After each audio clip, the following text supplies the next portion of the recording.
What makes success so difficult to repeat? I mean, Meaning what? What do you mean by just repeat? in however, you look at athletics, it's easy to measure athletics. Very few teams ever win back-to-back titles, or, very few golfers ever win in the same year.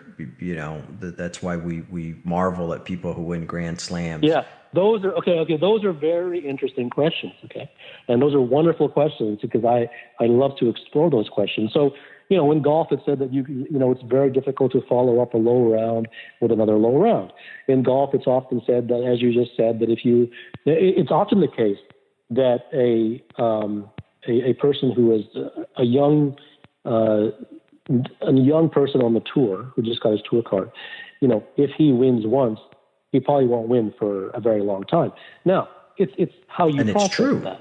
So, well, no, but hang on, it's true. Okay, it's true, but you're too enthusiastic about it being true.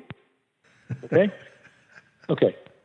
The reason that everyone jumps on that is because they are dying to express their preformed and prepackaged opinion as to why that is the case. And the reason that they are dying to express their preformed and prepackaged opinion is because they have an agenda. What is the agenda? The agenda is professional golf is hard. The agenda is not only is it hard, I need you to believe that it's massively hard because we have a brand, and that brand needs to be protected. So we will do all that we can to separate ourselves from the rest of society. So we must build it up. I don't blame them for building it up. It's marketing. Okay?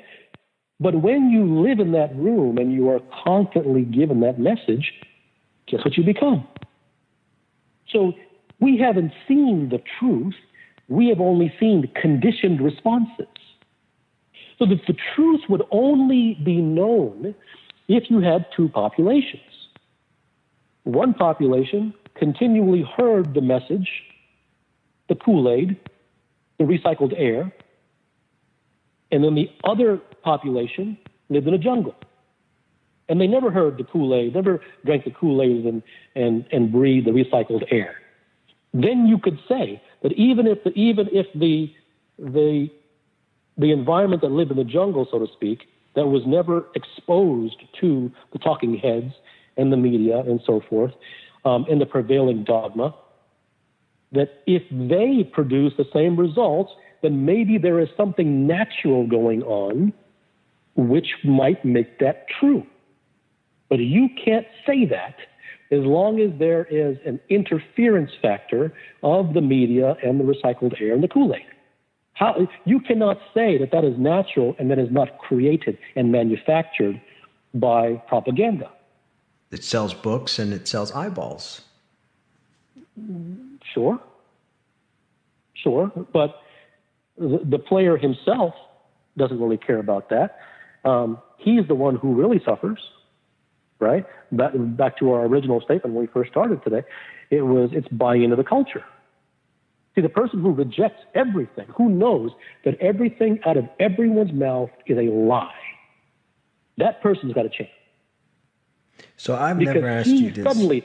He suddenly becomes immune and no longer subject to the propaganda.